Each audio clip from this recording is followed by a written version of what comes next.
Ezequiel capítulo 22, verso de número 30. Todos que encontraram digam amém.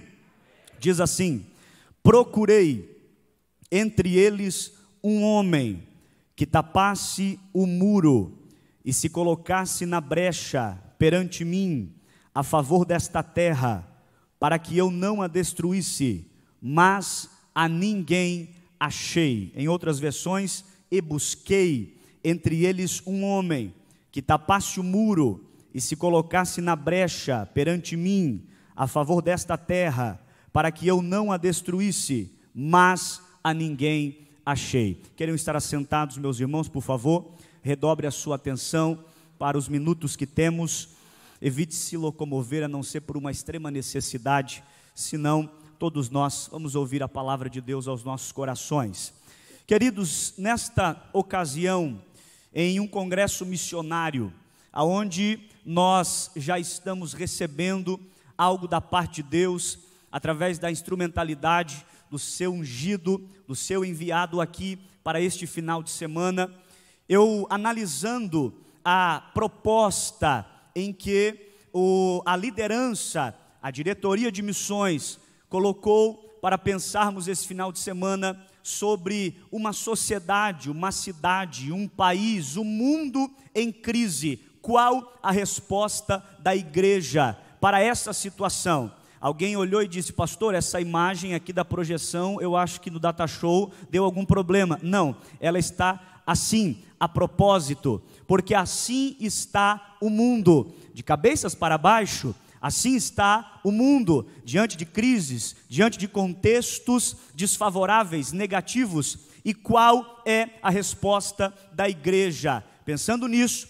e orando sobre isso, o Espírito de Deus desceu ao meu coração, e eu quero esta noite falar sobre procurados para uma missão. Procurados para uma missão. O contexto de Ezequiel é um contexto de cativeiro. O profeta Ezequiel é o profeta do exílio babilônico. Ezequiel é de uma família sacerdotal, teve o seu chamado, teve a sua iniciação à profecia por volta de 5 anos às margens do rio Quebar, 5 anos que estava na Babilônia. Segundo alguns historiadores, teólogos, Ezequiel teve o seu chamado por volta dos seus 30 anos de idade, que, segundo a história e segundo a época, era o momento em que um sacerdote iniciava os seus trabalhos cerimoniais, a sua chamada, o seu ministério. Ezequiel tem então o seu chamado, em um tempo muito específico, em um tempo muito objetivo. E o que eu acho mais interessante é que Ezequiel fora contemporâneo do profeta Daniel e também do profeta Jeremias. Quando nós olhamos para a história bíblica, nós descobrimos a forma que Deus trabalha. Deus, ele é inteligente, como foi falado aqui essa noite, e eu concordo em gênero, número e grau, porque Deus sabe trabalhar. Quando Deus escolhe Ezequiel, quando Deus escolhe, por exemplo, Daniel, Deus está atingindo toda a sociedade da Babilônia. Por quê? Porque quando nós olhamos para a Bíblia, encontramos Deus chamando Ezequiel às margens do rio Quebar, ou seja, no meio dos plebeus, no meio dos exilados, no meio dos cativos, no meio da periferia, ao contrário do profeta Daniel, que teve o seu chamado no meio da autarquia, teve o seu chamado no meio da realeza. Isso já valia um glória a Deus. Por quê, pastor? Porque quando Deus quer alcançar uma cidade, Ele preenche todos os núcleos desta sociedade. Quando Deus quer alcançar um município, quando Deus quer alcançar um estado, quando Deus quer alcançar uma nação, Deus coloca pessoas certas em locais certos para cumprir uma tarefa certa. Aqui, querido, eu paro para explicar e fazer você entender por que você mora aonde mora, por que você trabalha aonde trabalha, por que você estuda aonde estuda. Não foi obra do acaso, não foi porque as suas condições financeiras e materiais te levaram para lá. É simples de entender. Você mora lá, trabalha lá, estuda lá, porque Deus plantou você lá. Aleluia! Você está lá como um instrumento de Deus para cumprir um propósito. Aí você diz: pastor, mas eu não entendo. Sim, entenda, porque você terá acesso a pessoas que talvez eu nunca terei acesso. Você terá acesso a pessoas que talvez eu nunca vou poder conversar. Mas olha que lindo, Deus colocou você lá, lavado, redimido pelo sangue dele, com uma palavra, com uma mensagem, e aquelas pessoas serão alcançadas por isso. Isso vale um glória a Deus essa noite. Levante a sua mão e glorifique ao Senhor por essa verdade. Deus então coloca Ezequiel, pastor Tony, especialista nessa área, em um contexto, coloca Daniel em outro contexto, para atingir toda uma sociedade. O livro do profeta Ezequiel, irmãos, toda a profecia em sua totalidade, o livro do profeta Ezequiel é dividido em seções, é dividido em blocos. O capítulo de número 22 está em uma seção, está em um bloco, aonde Deus está usando o seu ungido para falar contra a imoralidade, para falar contra a profanação, para falar contra a irreverência dos profetas, dos sacerdotes e do seu povo. Deus levanta o profeta Ezequiel, e no meio de todas as suas contestações proféticas, Ezequiel levanta a sua voz, e ele fala o texto que eu li para os irmãos esta noite, um apelo de Deus, um clamor de Deus, olhando para a imoralidade, olhando para a pecaminosidade do seu povo. Deus abre a sua voz diante do povo e diz: eu procurei alguém que se colocasse na brecha, que tapasse o muro, mas eu não achei ninguém. Irmãos, entenda, Deus sempre fala de um jeito que a igreja possa entender. Porque do que valeria Deus falar e você não entender, Deus mostrar e você não compreender? Então Deus vai usar o seu ungido agora para trazer uma mensagem na linguagem que a nação e que Jerusalém entendesse. Deus usa figuras de linguagem como brecha, Deus usa figuras de linguagem, por exemplo, em questão muro. Aí você diz: pastor, por que é que Deus fala de muro aqui? Por que é que Deus fala de brecha aqui?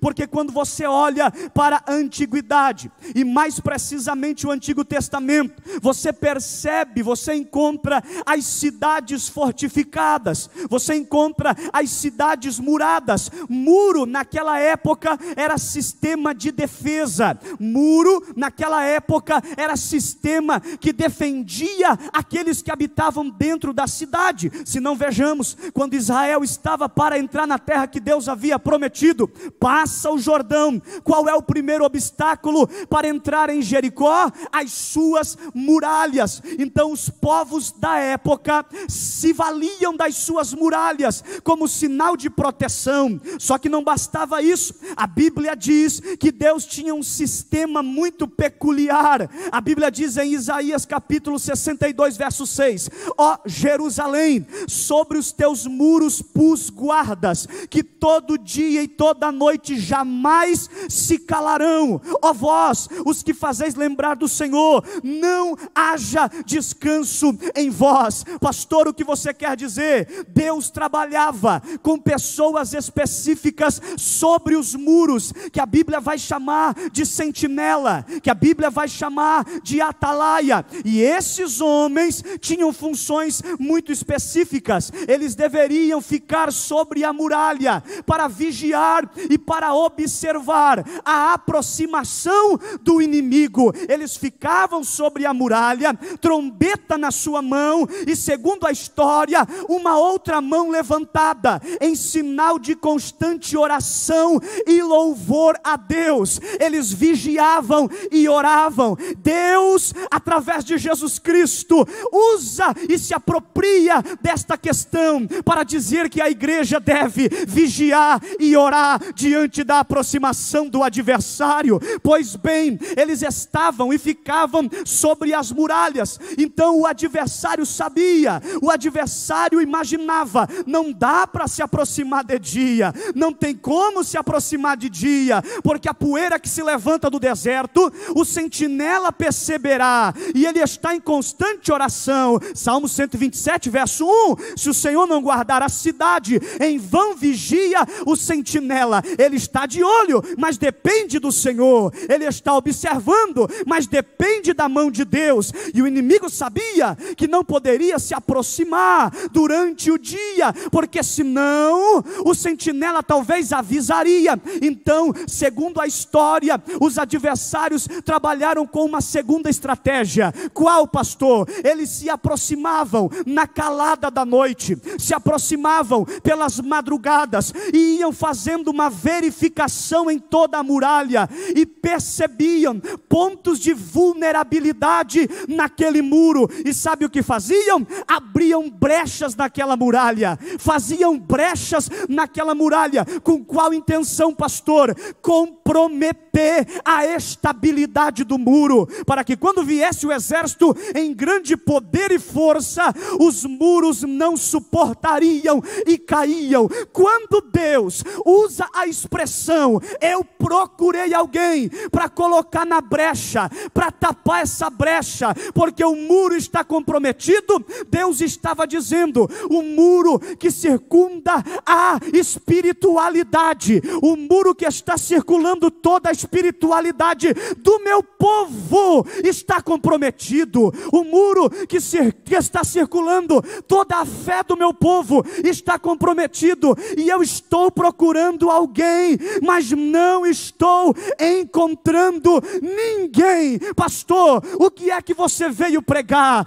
Eu vim pregar que o reflexo desse texto é o que está acontecendo nos dias de hoje. A imoralidade que encontramos em Ezequiel 22 está vivendo, estamos presenciando nos dias de hoje. A imoralidade, a pecaminosidade, o contexto desfavorável está colocando uma geração de cabeça para baixo. Aqui em Ezequiel, Deus não encontrou ninguém, mas eu vim pregar essa noite que aqui em Blumenau, Deus está procurando. E eu creio que para todos os lugares que Deus poderia estar olhando agora, Deus está olhando para o planeta Terra, e no planeta Terra, Deus está olhando para o continente América do Sul, e no continente América do Sul, Deus está olhando para um país chamado Brasil, e no país chamado Brasil, Deus está olhando para o estado de Santa Catarina, e no estado de Santa Catarina, Deus está olhando para uma cidade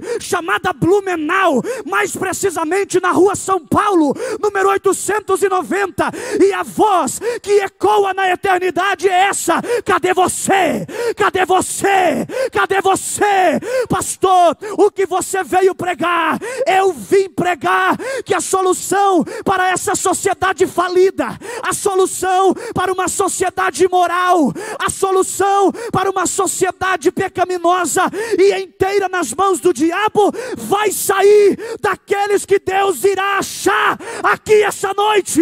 E pode ser você quem crê nessa palavra, quem recebe essa palavra. Diga para quem está do seu lado, olhando bem dentro do olho, só vale se olhar no olho, diga assim: Deus está te procurando. Deus está te procurando. Deus está te procurando. Deus está te procurando. Tem uma posição esperando o teu nome. Tem uma cadeira esperando você sentar nela. Tem um diploma reservado para você. Essa sociedade vai mudar a partir do momento que você assumir a responsabilidade de dizer: eu fui achado para esse tempo. Eu fui achado para esse tempo. Quem pode adorar? Quem pode adorar?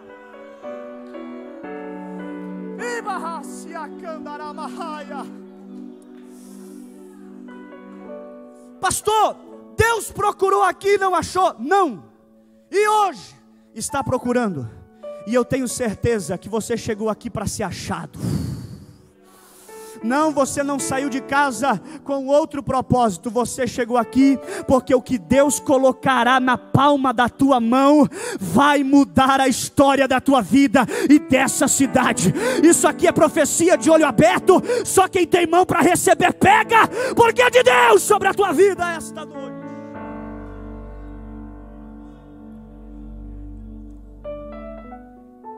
Pastor, qual é o perfil de um homem, de uma mulher, para esse contexto que Deus está procurando? A palavra procurei aqui no original é bagash, que quer dizer buscar, requerer, desejar, exigir, requisitar. Eu vejo uma sensação em Deus de urgência. Eu estou procurando. E para essa cadeira não é qualquer um. Eu estou procurando. E para essa missão não pode ser qualquer uma. Eu estou procurando. Pastor, diga aí, quais as qualidades de um homem, de uma mulher que Deus procura nesse tempo? Eu preciso olhar para a Bíblia. E olhe para Gênesis 6. Um contexto semelhante a esse, pastor Peter. Um mundo virado. Um mundo totalmente transtornado. Pecado subindo diante de Deus com um cheiro insuportável. Deus decide destruir a raça humana. Gênesis 6. E Deus está olhando para o planeta Terra. De repente, diz a Bíblia, e Noé achou graça aos olhos de Deus, porque era justo. Pastor, primeira característica de Noé: Deus está procurando alguém que lhe chame a atenção por ser diferente.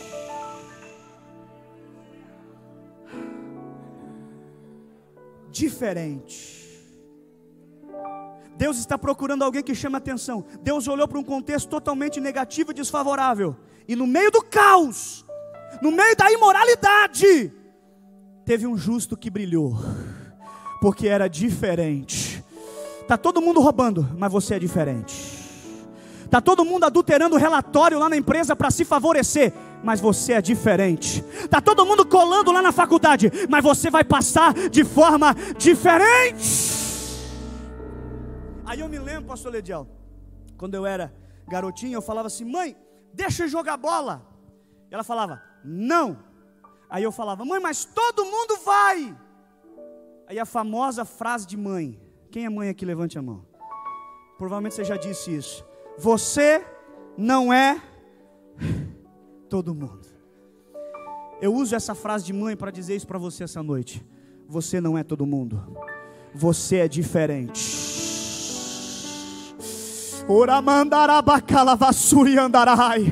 Recai sobre você uma responsabilidade diferente. Deus depositou em você uma confiança diferente. Deus depositou em você uma responsabilidade, uma chamada diferente. Está todo mundo fazendo, você é diferente. E sabe no que eu creio? Naquele dia, só quem vai ouvir a trombeta é os diferentes. É os diferentes.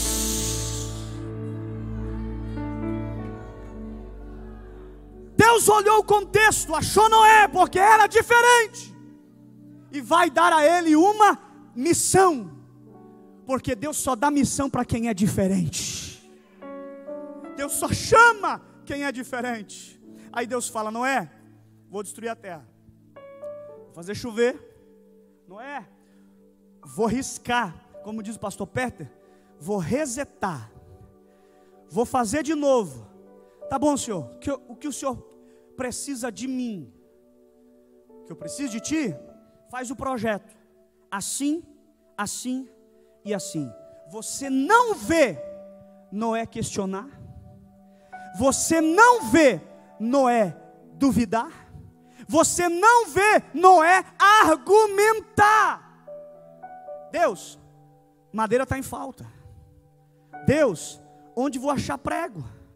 Deus, será que vou dar conta sozinho? Você não vê Noé fazer isso. Deus procura alguém que cumpra a missão sem questionar. Deus procura e acha Noé. Noé realiza a missão. E sabe o que é mais tremendo? Depois que ele pega o projeto, ele só entrega depois que termina. Pastor, não entendi. Vivemos uma geração que tem facilidade de começar, mas grande é a dificuldade para terminar. Vamos analisar isso? Olha para a sua vida. Talvez esse ano você já começou muita coisa. Pastor, em janeiro comecei uma campanha para ler a Bíblia o ano todo. Parou aonde, irmão? Em Crônicas. Pastor, esse ano eu fiz um propósito, vou guardar dinheiro, e comecei. Mas pastor, o primeiro dia que eu passei na 15, que vi aquela promoção, todo o investimento, pastor, foi porque era sem entrada, e depois você descobriu que ficou sem saída. Tem facilidade de começar. Pastor, esse ano comecei um regime. Não fala nisso, pastor. Vou falar. Fevereiro. Não, vamos botar um pouquinho mais. Páscoa. Se foi todo o regime. Noé não. Ele pegou o projeto e só entregou para Deus o projeto concluído. Deus procura pessoas para usar na sua obra, que depois que coloca a mão no arado, não olha para trás. Aleluia. Pastor, diga mais. Qual é o perfil? Não é alguém que chame atenção, alguém que cumpra a missão sem questionar, alguém que execute o projeto até o final.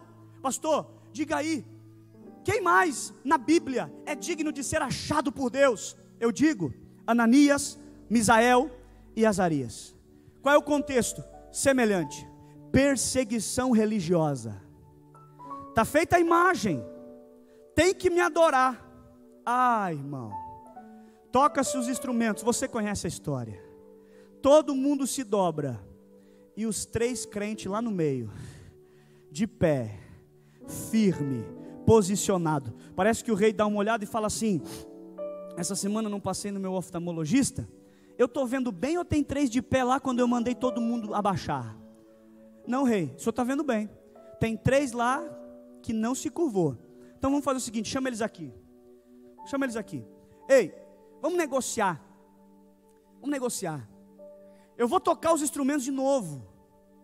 Se vocês não se curvarem, vocês vão para a fornalha. Aí parece que eu vejo um olhando para o outro, pastor Black, e dizendo assim: tu é crente, tu não abaixa a guarda não. Ô rei, fica tu sabendo que o senhor pode tocar quantas vezes o senhor quiser isso aí. Por quê?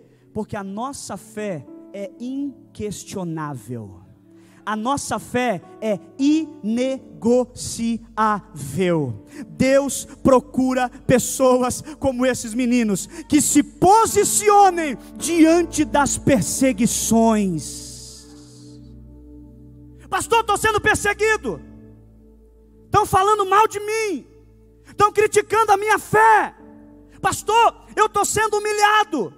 Que bom, parabéns. Porque Jesus falou: bem-aventurado aqueles que sofreriam humilhações por causa do meu nome. Pastor, eu estou sendo perseguido. Por causa de quê, irmão? Porque eu leio Bíblia, porque eu congrego, porque eu sou crente. Então continua firme, porque a medida do teu posicionamento em Deus te colocará em locais que você jamais sonhou pisar. Não vai adorar? Não. Amarra os 3, pés e mãos amarrados, joga na fornalha. Esses 3 meninos, que tem o perfil de alguém que Deus procura para cumprir uma missão. Qual, pastor? Que defende a sua fé. Estão falando mal da minha igreja. Espera aí, vou defender a minha fé. Estão falando mal do meu Jesus. Espera aí, vou defender a minha fé. Não vou negociar. Pode tocar quantas vezes, mas eu vou me posicionar. Irmão, em um mundo em crise, aonde a fé de muitos está sendo questionada. Ou você se posiciona e entra na fornalha, ou você fica do lado de fora com Nabucodonosor. Agora, se você se posicionar, fica tranquilo, porque vão te jogar na fornalha, mas antes de você entrar, o quarto homem já vai estar lá dentro dizendo: vem, meu filho. Aleluia, aleluia. Os 3 são jogados lá dentro. E sabe no que eu creio? Pastor, diga o que você crê. Isso aqui é um pensamento meu, irmão. Vou me apropriar de um termo técnico da teologia que se chama conjecturar. Direito usa, filosofia usa. O que é isso, pastor? É pensar, é supor, sem ferir a integridade da veracidade do texto. Mas eu penso que quando os 3, pastor Abner, está lá na terra, firme, posicionado, não, a gente é crente e da Assembleia de Deus, a gente é fiel, não vamos se dobrar. No céu tem um diálogo. Pastor, onde é que está na Bíblia? Isso aqui é um pensamento meu, irmãos. Permita pensar assim. No céu um diálogo. Como vamos resolver o problema deles? Aí parece que eu vejo o pai dizendo: eu posso soprar lá e resolver, eu posso fazer chover lá e resolver, eu posso fazer o fogo congelar. Aí parece que eu vejo o filho dizendo: pai, mas vamos resolver diferente, deixa eu descer lá. Mas por que você quer descer lá? Porque a Bíblia anda em concordância. A Bíblia em nenhum momento se confronta, em todos os momentos ela se concorda. Isso aqui é matéria básica. A Bíblia aponta para uma coisa só, para um destino só, para um alvo só: Jesus. A Bíblia, nos seus 66 livros, nos seus mais de 31 mil versículos, é uma engrenagem que se encaixa de forma perfeita. Parece que eu vejo Jesus dizendo: deixa eu descer lá, porque eu quero cumprir aqui no Antigo Testamento algo que eu vou dizer no Novo Testamento. O que você vai fazer? Vai cumprir no Antigo algo que vai dizer no Novo? Sim. E o que você vai dizer no Novo? Mateus 18 e 20: onde estiverem 2 ou 3 reunidos no meu nome, eu vou para o meio. Pastor, você é doido.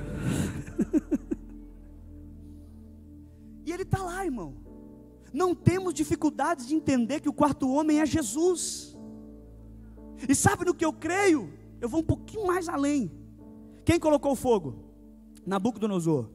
O fogo era da Babilônia, mas eu creio que o fogo só é de Babilônia até Jesus chegar nesse fogo, irmão. Porque quando Deus chega, o fogo muda. Quando Deus chega, o fogo fica do jeito dele, com a temperatura que Ele quer. Pastor, como assim? Me prova. É simples: não queimou a roupa, porque a roupa era de Deus. Não queimou os meninos, porque os meninos também eram de Deus. Não queimou o cabelo, porque o cabelo também era de Deus. Queimou o que, pastor? Queimaram as cordas, porque as cordas eram da Babilônia. Pastor, o que você veio pregar? Eu vim pregar que o fogo de Deus tem poder para queimar aquilo que a Babilônia colocar em você. Esse mundo quer te travar, esse mundo quer te acorrentar, mas eu vim pregar que há um fogo de Deus te liberando essa noite.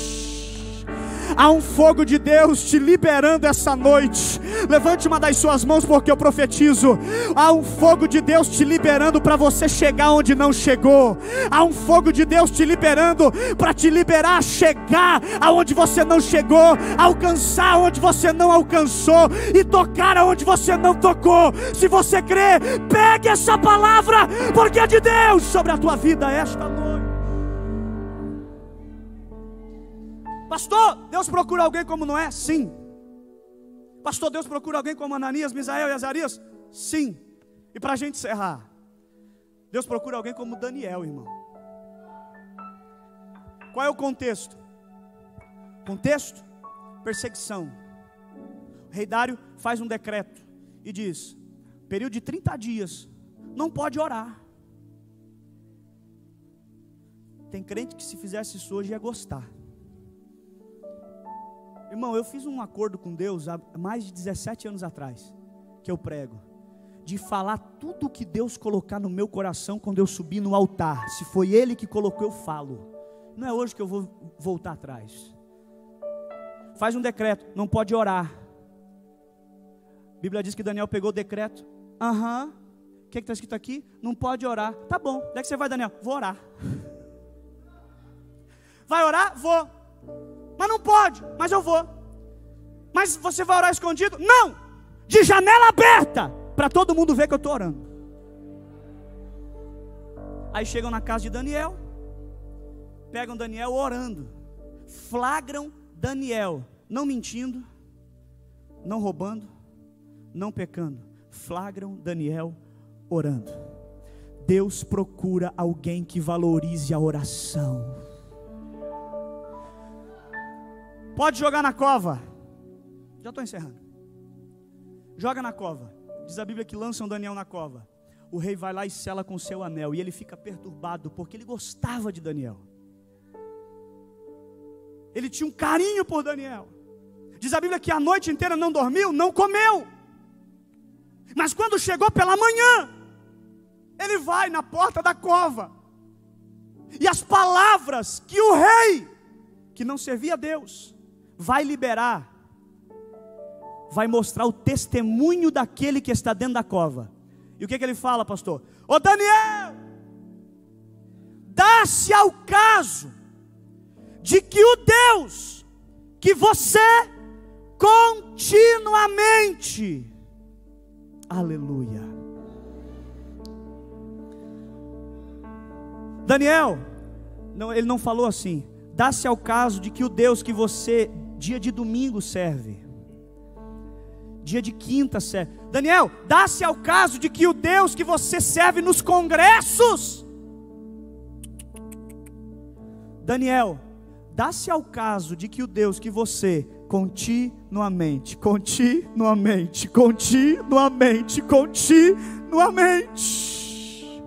serve, possa ter te livrado da boca dos leões e botou o ouvido. De repente vem uma voz lá de dentro da cova. Ó rei, vive eternamente. O meu Deus enviou o seu anjo e me livrou da boca dos leões.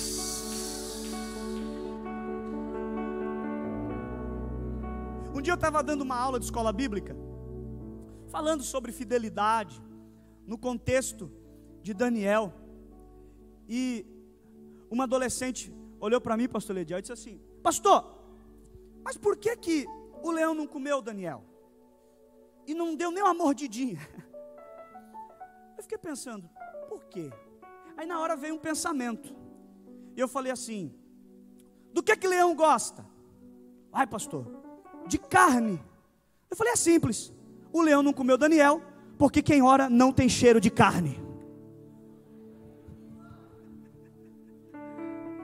O diabo anda ao derredor, bramando como leão, querendo te tragar. Tragar é devorar. Mas eu profetizo que para o crente que ora, nem teu cheiro ele vai sentir, ele vai passar, não vai te perceber, porque os anjos do Senhor acampam ao redor daqueles que o temem e os livra. Eu concluo, fica de pé.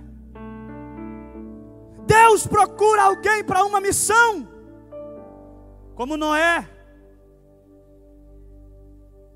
Alguém que chame atenção.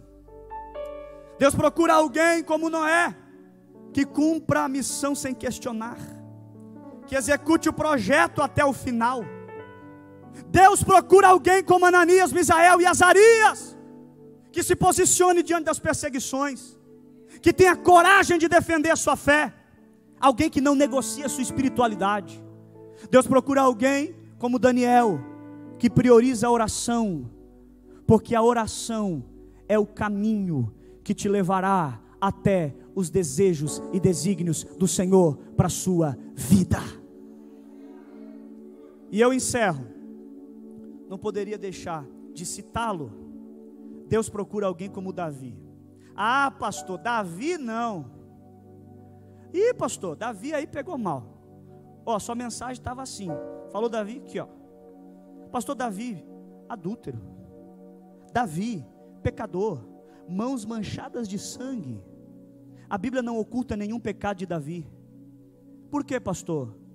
Para mostrar que mesmo diante de um coração e de uma vida e de uma conduta pecaminosa, quando há um arrependimento, você pode se tornar o propósito de Deus para uma geração.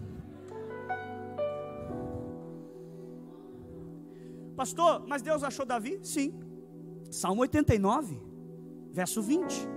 Quem diz? Deus, achei a Davi, meu servo, com o meu santo óleo unge. Se a Bíblia está dizendo que Deus achou, é porque procurou. Irmão, pastor, Deus procura alguém como Davi. Diga aí a qualidade então que se sobressai em Davi. Eu posso citar muitas, mas eu quero citar uma. Qual, pastor? Davi não duvidava de Deus. O conjunto pode se aproximar. Deus procura alguém que não duvide dos seus planos.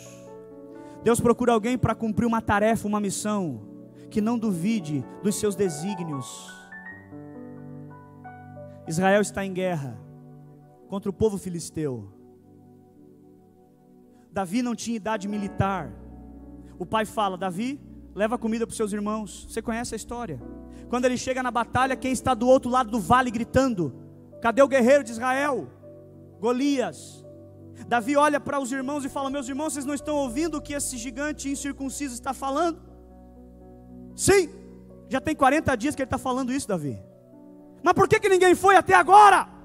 Olha o tamanho do homem, olha o peso da armadura, olha a espada, olha a lança. Não tem ninguém com coragem, Davi, para ir. Aí parece que eu vejo Davi dizendo: não tinha até agora, porque agora eu cheguei nessa batalha aqui.